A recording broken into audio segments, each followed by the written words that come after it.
there we go. So it's not only clothes, it's accessories as well. It's not only clothes, it's accessories as well. I mean, you can use textiles to make pretty much whatever you want. So.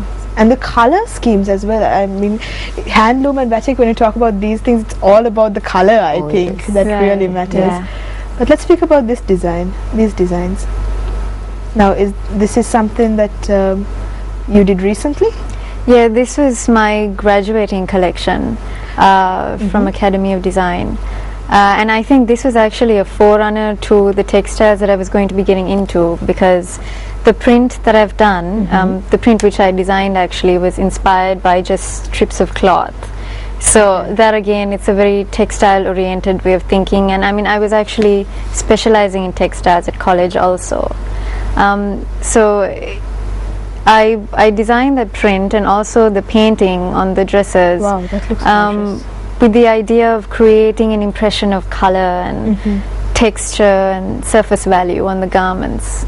So that looks like a collection that could belong on any international runway. So what do you think about the these clothes that she has designed as well? And I'm well, to start with, I'm really proud of her. I'm extremely proud. And what is nice about it is that she's been experimenting a lot.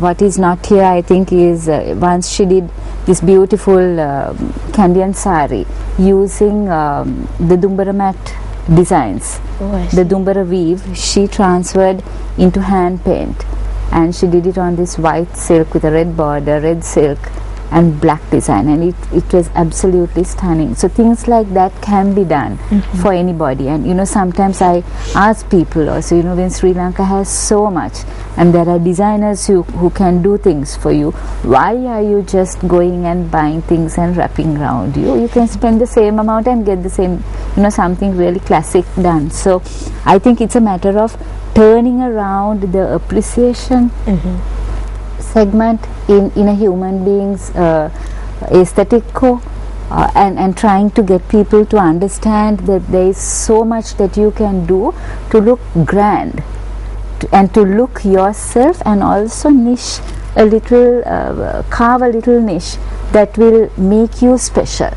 That I think is very important for every woman. So you believe and for that every man. Everyone should own at least one handloom sari? Definitely. Because it is something that it's Sri Lankan, right? And it's made here in Sri Lanka, and you can feel proud when you're wearing it as well. Yeah, and also there is a lot of culture that you can bring into this fabric. You know, so that is the nice thing about it, that every design is different, and I really believe that I would never make 10 saris alike. So as a result, all that I do, I don't have more than 2 saris. They are all different, one to another. So we have some designs that you've created as well, Shyamala. Now let's go check them out, and then we can see the comparison between mother and daughter. Wow, that is a gorgeous sari.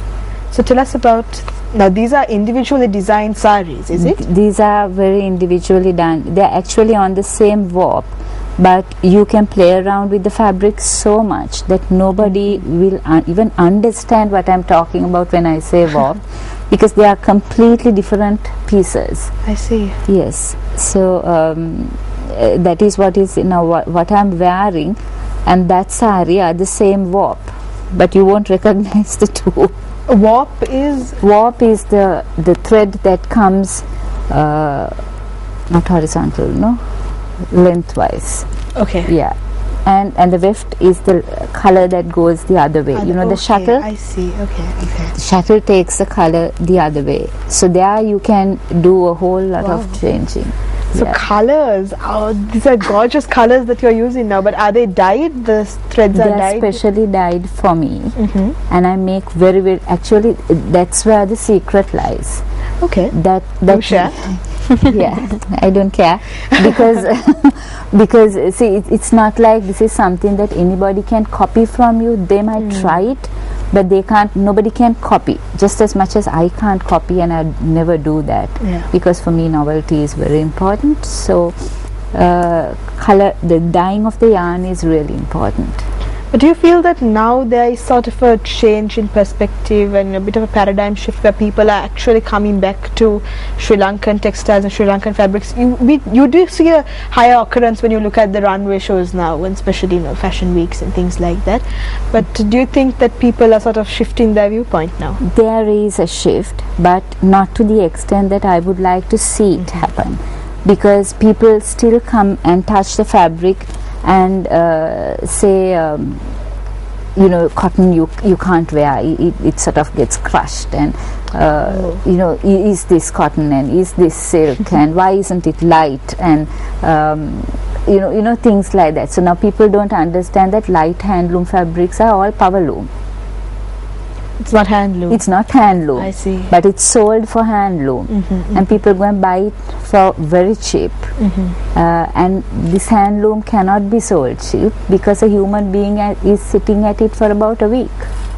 For one sari, is it? Sometimes. Wow. Sometimes it's more. That's the amount of effort that goes into it. Yes, even the man who is weaving sometimes would ask me, are you crazy to be spending this amount of your money and this amount of my time and labor, and you're spending on this. But what I keep telling them, and I'm trying to now train them to think art. I always tell them, in hand wovens, what we haven't had in this country is thinking art. So think aesthetically, think artistically, because the woman who's wearing this, men don't wear saris, no. The woman who wears this must feel very feminine. She must look beautiful when she wears it. It must suit her. She must be able to carry it off.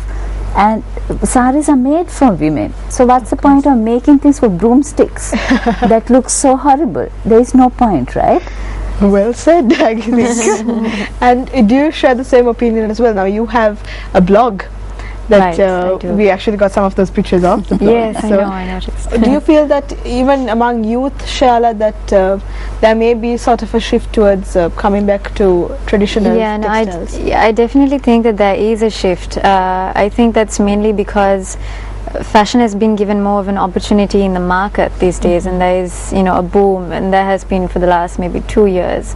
And now more than ever, people are looking at ethical products, they're looking at sustainability, and they're looking at homemade, culture-driven, all that kind of thing. So I think definitely there is more opportunity, and the younger crowd does see it a little more different than they used to.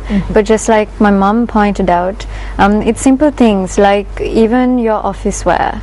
Day-to-day activities. People have this impression that when you talk about office wear, it's just one kind of clothing, and you're talking black pants and white shirt, and it doesn't have to be like that. And I think what my mom and I believe in, this philosophy of art being a part of your life, is just really embracing different colors and embracing different looks, and really celebrating your inner youth.